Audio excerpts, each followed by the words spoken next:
We are really honored to work with Rickie on a lot of fronts. We think he is great from our advertising standpoint for our customers, and he's also great at giving back to the community, which is something that's very important to us. Awesome.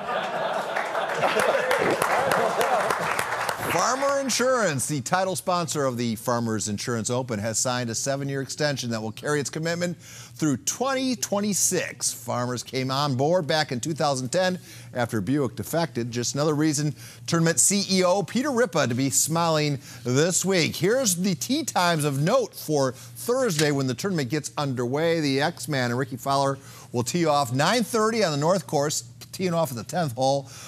10 minutes later, Phil Mickelson's group with Rose and Hideki will tee off. And then, of course, Tiger Woods will be the big draw on the south side. He's a 10:40 start on the south course. He's playing with Charlie Hoffman and Patrick Reed. While we're talking about, I'll tell you what, our team coverage starts with Rick Willis right now.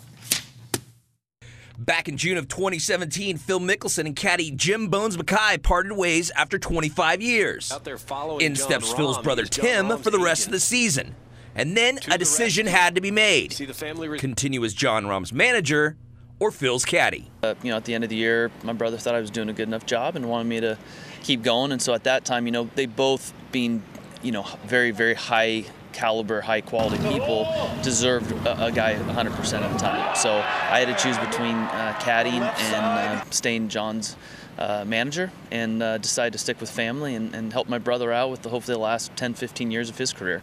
I told him to not think about me. Realistically, to make a decision based on what he thought it was going to be best for him. He's a great friend of mine, a great role model, and I always respect his decision. And, we're still great friends, so nothing's going to change. Well, working with family is not always the best idea. In this case, there's no sibling rivalry, and never has been. In fact, you can use 2 words: brotherly love. Has he gotten upset with you yet? No, we've been great. We've had a great time. Yeah, I mean, and look, he and I have never fought, period, our entire life. Really? Big brother, we've never had an issue, so I don't foresee any issues out here either. For more on Torrey Pines, here's Frankie Catafias. San Diego native and PGA Rookie of the Year Xander Schauffele is no stranger to Torrey Pines Golf Course. It's cool, being here in San Diego and having family and friends in this room and just familiar faces and being comfortable, really. That was kind of what I talked about last year. And Xander's father, Stefan, is actively involved in his son's golf career. He's been my only swing coach. He's been my only mental coach. And, he wore a couple hats early on, which I relieved him of. Now I think we're kind of seeing the fruits of our labor more than before. Xander has played with some of the biggest names in the tour, Dustin Johnson and Jordan Spieth, to name a few. But on Thursday and Friday, he'll get the Fowler experience playing with fan favorite Rickie Fowler. Well, Xander's obviously a great player. The way he played at the end of last year and winning the Tour Championship, he's a solid golfer. I'm looking forward to getting to play with him. Yeah, if you're a nice guy and you make a birdie, you hope they cheer for you as well. You can kind of use the crowd to your advantage in that sense, whereas, being a rookie, I could make 6 birdies in a row and maybe I'll get a high five from Austin, my caddy, From Torrey Pines Golf Course, Frankie Catafias, KUSI Sports. Frankie, while we're talking Rickie Fowler, Tuesday afternoon, the number 7 player in the world held a golf clinic for kids on the driving range, courtesy one of Fowler's sponsors, of course, Farmers Insurance, as well as the First Tee organization.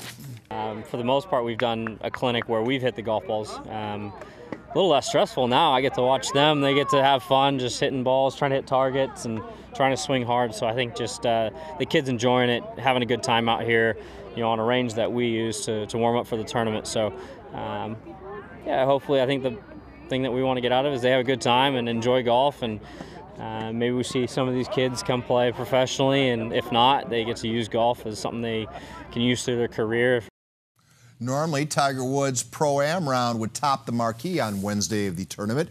KUSI Sports is projecting that will not happen this Wednesday. Sometime before 3 p.m., Trevor Hoffman will receive a phone call informing him that he's immortal. Yeah, the Hall of Fame, Baseball Hall of Fame, he'll get into the Hall of Fame on his 3rd year of eligibility. That news will hit the wires around 3 p.m. The Padres have already called a press conference for 4:30, barring some world event.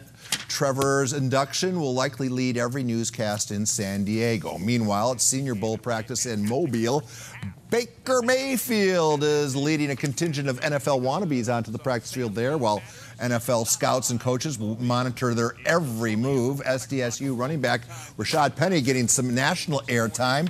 The Aztecs' leading ball carrier asked about how his game may or may not have been influenced by other great San Diego ball carriers.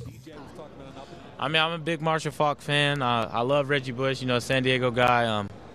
Arian Foster is probably one of the best, but my older brother really mentored me all my life. So, he taught me the game more than anybody, and he's currently right now playing for the Cardinals. So, I mean, I'm just happy about what he's done so far, and he's just been my mentor. Back on the Mesa, Brian Dutcher facing the prospect of hosting Colorado State without guard Trey Kell. The former Saintsman was thought to be down with the flu. Turns out that diagnosis was premature. Trey Kell's coming off.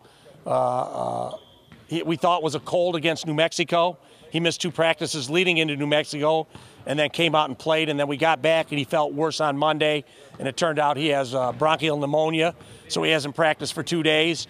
He's on antibiotics, and hopefully on Wednesday he'll feel better enough for the doctors to clear him, but that will be a game-time decision on Trey. So if I had to ask Trey, are you playing on Wednesday, he'll say yes, but it won't be up to him. The doctors will look at him and they'll give me what they feel is in his best interest, and we will always do what's in his best interest. Trey's old club, the St. Augustine Saints, visiting Cathedral Catholic in the Holy Bowl on the hardwood. Always attracts a big crowd. First quarter Saints, Tyson McWilliams goes to the basket, gets the bucket for 2 of his 7. And in the third quarter, the Dons, Thomas Notarani, beats the double team to the bucket for 2 of his 24. Saints counter with their own big man, Chabuzo Agbo, who scores 24 as well and gets these 2 big blocks. It's a close game, closer than we thought it would be. Saints hang on for the win, though, 57-54. Heading over to the land of the cave, San Diego welcomes in UC. Fourth quarter, UC's Justin Anderson hits for 3 of his 22 points. Suddenly, it's a 24-point Caver lead is cut in half. But then comes Marcus Thomas, the PPR Play of the Year winner, with a nice finish there. He would have 26 points to his credit, the final 61-50. And Cavers remain undefeated in Central League play. And we'll finish up on the girls' side at Scripps Ranch. Lady Falcons taking on Mira Mesa. The Lady Marauders build an 11-point lead in the first half behind Taylor Williams, who scores 2 of her 15. In the second half, Lady Falcon Kayla Williams makes the block, then starts the fast break with the layup here. Gets it back for 2 of her 16. Final 60-44, Scripps Ranch on top.